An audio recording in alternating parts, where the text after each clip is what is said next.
तो वहीं दिल्ली में गठबंधन में नाकाम केजरीवाल की एक नई कोशिश सामने आई है। कांग्रेस से हरियाणा में गठबंधन का अनुरोध किया है। ट्वीट के जरिए अरविंद केजरीवाल ने कहा है कि मोदी और शाह की जोड़ी को हराना चाहते हैं तो हरियाणा में जेजेपी, आम आदमी पार्टी और कांग्रेस साथ आए। गठबंधन से 10 सीटों पर बीजेपी हारेगी। राहुल गांधी से भी प्रस्ताव पर विचार करने की अपील की गई।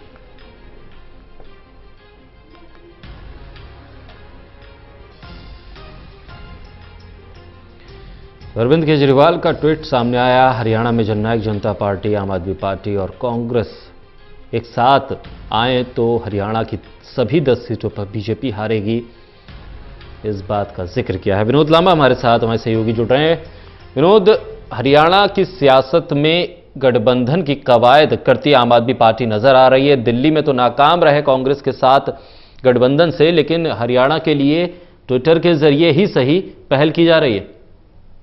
बिल्कुल पहल की जा रही है और जितनी जल्दी से पहल की उतनी जल्दी ही रिएक्शन भी आ गया और रिएक्शन में साफ तौर पर मना भी कर दिया। और रिएक्शन भी किसी कांग्रेस के नेता की तरफ से, आम नेता की तरफ से या विधायक की तरफ से नहीं आया है और हरियाणा कांग्रेस प्रदेश अध्यक्ष अशोक तंवर की तरफ से साफ तौर पर आया है। और कहीं ना कहीं दिल्ली का भी जिक्र करते हुए उन्होंने कहा कि अति महत्वाकांक्षी आदमी है, दिल्ली में उनसे बात नहीं बन पाई थी और अब हरियाणा की तरफ भले ही दौरे डाल रहे हो, लेकिन हरियाणा कांग्रेस को ना तो जेजेपी या आपके गठबंधन की कोई जरूरत नहीं है। अपने दम पर हरियाणा कांग्रेस 10 की 10 लोकसभा सीटों पर जीतेगी और अपनी तरफ से दावा भी किया है जीत का।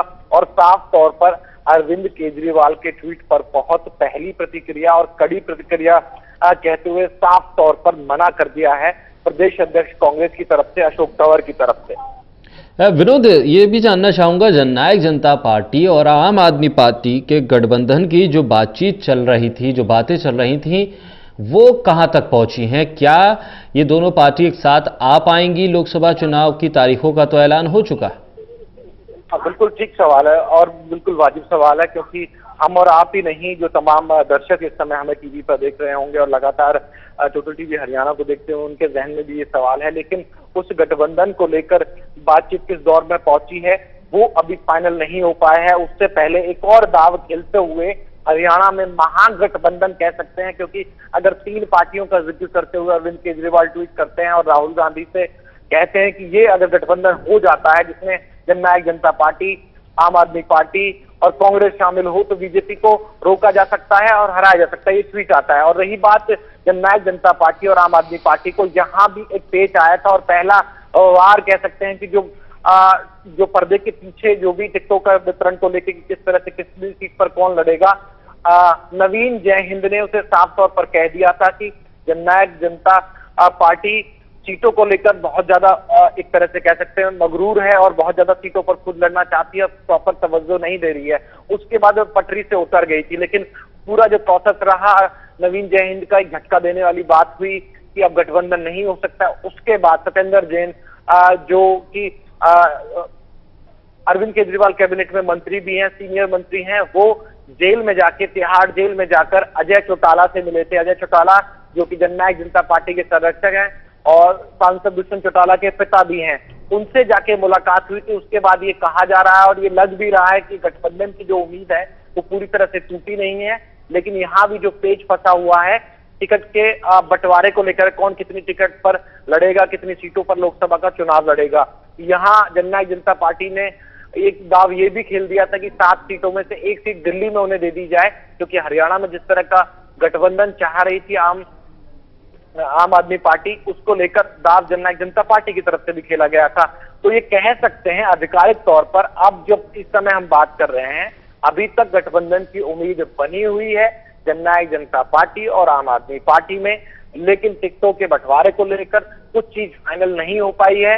और अजय चौटाला से एक मुलाकात भी हुई थी और ये मुलाकात इसलिए भी अहम हो जाती है क्योंकि नवीन जय हिंद ने साफ तौर पर पोल खोलते हुए टिकटों की सीट को लेकर ये साफ तौर पर ट्वीट करते हुए गठबंधन को झटका देने वाला एक रणनीति के तहत ट्वीट किया था। और उसके बाद ये जवाब आया और उसके बाद जिस तरह से मुलाकात होती है सत्येंद्र जैन की और अजय चौटाला की, उसके बाद उम्मीद लगा सकते हैं कि अभी ये गठबंधन की जो उम्मीद है बनी तो हुई है, लेकिन अभी किसी फाइनल स्टेज पर नहीं पहुंचा है।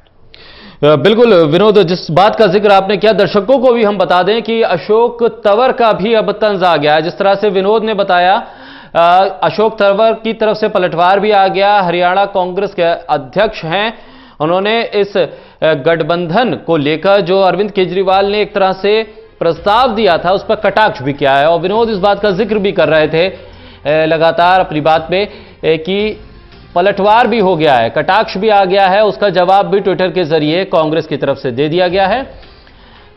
विनोद, जिसका जिक्र आप कर रहे थे वही हम दर्शकों को भी अब दिखा रहे हैं, बता रहे हैं कि ट्विटर के जरिए प्रस्ताव दिया गया और ट्विटर के जरिए ही प्रस्ताव को नकार भी दिया गया। विनोद, बिल्कुल ट्विटर के जरिए नहीं, बकायदा ऑन कैमरा ऑन मीडिया बयान दिया है अशोक तंवर ने। और ट्विटर पे तो ये बात कही गई थी अरविंद केजरीवाल की तरफ से, लेकिन जो बयान है ऑन रिकॉर्ड है, ऑन कैमरा है और साफ तौर से किसी भी गठबंधन से इनकार करते हुए हरियाणा प्रदेश कांग्रेस अध्यक्ष अशोक तंवर ने मना कर दिया है कि किसी गठबंधन के साथ नहीं जाएगी हरियाणा में कांग्रेस, और अपने दम पर 10 लोकसभा सीटों पर चुनाव लड़ेंगे। बिल्कुल, दर्शकों को साफ कर दें कि न सिर्फ ट्विटर के जरिए बल्कि ऑन कैमरा अशोक तंवर ने ये बात कही है। हमारे संवाददाता विनोद हमें इस बारे में जानकारी दे ही रहे थे कि तमाम चीजें चल रही हैं हरियाणा की सियासत में। लेकिन विनोद, एक चीज समझूंगा कि अशोक तंवर का बयान हरियाणा कांग्रेस के लिहाज से कितना महत्वपूर्ण है? क्या कांग्रेस के भीतर जो भूपेंद्र सिंह हुड्डा है वो अलग रहा नहीं पकड़ सकते हैं? क्या उनके बयान पे ही वो भी हामी भरेंगे? क्योंकि तमाम चीजें ये भी चल रही थी कि भूपेंद्र सिंह हुड्डा राहुल गांधी की मुलाकात भी हुई है, कुछ कमेटियों का गठन भी होगा, अशोक तंवर को कितनी अहमियत मिलती है नहीं मिलती है, तमाम चीजें चल रही हैं। वाजिब सवाल पूछा है आपने, क्योंकि हरियाणा कांग्रेस में अगर कोई किसी भी कद का नेता एक बयान दे दे तो इसे पक्का नहीं माना जाता, क्योंकि यहाँ अलग अलग गुट हैं और कौन आला कमान से अपनी बात मनवाकर फाइनली कोई चीज कर पाता है। बिल्कुल वाजिब सवाल था आपका, और क्योंकि एक सिर्फ गुट की तरफ से कहा जा सकता है, भले ही उनके पास पद इस समय प्रदेश अध्यक्ष का है, लेकिन बाकी गुटों को साधने के साथ साथ तमाम चीजें समीकरण बहुत तेजी से बदलते हैं। ये समझना बिल्कुल वाजिब और सही सवाल भी आपने उठाया। लेकिन यहाँ इंपॉर्टेंट इस चीज की ये हो जाती है कि दिल्ली में क्या हुआ है। आम आदमी पार्टी के साथ जो भी गठबंधन की चर्चा है सिर्फ हरियाणा से शुरू नहीं हुई है, ये चर्चा लगातार चल रही थी। दिल्ली में भी किसी तरह से गठबंधन हो जाए, और शीला दीक्षित से लेकर तमाम जो बड़े नेता थे दिल्ली कांग्रेस के, वो इस बात को लेकर राष्ट्रीय अध्यक्ष राहुल गांधी से मिले थे और वहां ये कह दिया गया था दिल्ली यूनिट की तौर पर, कांग्रेस यूनिट की तौर पर, कि हमें गठबंधन नहीं करना है आम आदमी पार्टी की तरफ से, और उसी को आला कमान ने अब तक कल क्या होता कहा नहीं जा सकता, उसके हिसाब से गठबंधन नहीं हो पाया। तो सेम चीज यहां भी अप्लाई होती है। जैसे दिल्ली में दिल्ली यूनिट ने, दिल्ली कांग्रेस ने मना किया कि आम आदमी पार्टी के साथ गठबंधन नहीं करना है, और इन चीजों में अगर फर्क आप देखें तो दिल्ली में कांग्रेस सबसे कमजोर है, जिस तरह से खाता भी नहीं खुला था पिछले विधानसभा चुनावों में। वहां किसी गठबंधन की जरूरत के बावजूद अगर दिल्ली यूनिट कहती है कि हमें गठबंधन नहीं करना है, तो आलाकमान उसी फैसले के साथ कम से कम आज की तारीख तक जा रही है। लेकिन हरियाणा में परिस्थितियां और हैं। हरियाणा कांग्रेस को दिल्ली कांग्रेस की तरह कमजोर नहीं कहा जा सकता, आज भी मुख्य विपक्षी दल के तौर पर है, भले ही सीटें और नेता प्रतिपक्ष का जो एक तरह से पद होता है वो इनेलो के पास हो, लेकिन कांग्रेस आज भी वजूद हरियाणा में रखती है।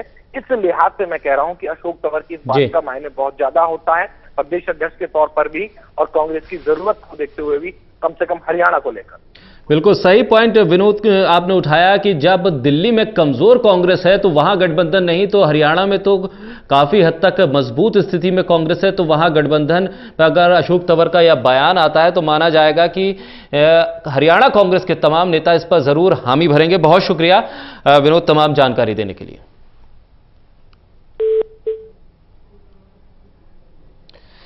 चलिए आपको सुनवा देते हैं कि अशोक तंवर ने अरविंद केजरीवाल के प्रस्ताव पर क्या कुछ कहा। हमारे इन्होंने चलो पंचायत की ओर कार्यक्रम चलाया, जो पिछले लगातार 2-2.5 महीने हरियाणा में सभी गांवों में चला। बहुत अच्छा उसका रिस्पांस मिला, और कैसे जो उससे रिस्पांस आया, जो लोगों ने फॉर्म भरे, उसका कैसे पीसीसी के माध्यम से हम लोगों की बेहतरी के लिए, किसान, नौजवान, गरीब मजदूर, कर्मचारी, जो आज पूरा त्रस्त है भारतीय जनता पार्टी की केंद्र और प्रदेश की सरकारों से, उसका कैसे हम बेहतर उनके साथ संवाद स्थापित कर सकें, कैसे उनको राहत दे सकें, इन तमाम मुद्दों को लेकर के चर्चा हुई। कुछ और प्रोग्राम आईवाईसी की तरफ से कुछ कोऑर्डिनेटर्स लगाए हैं, तो विभिन्न मुद्दों को लेकर के, ताकि हम ज़्यादा से ज़्यादा युवाओं को जोड़ सकें, ज़्यादा से ज़्यादा जो हमारे कांग्रेस के सिंपैथाइजर्स हैं उनको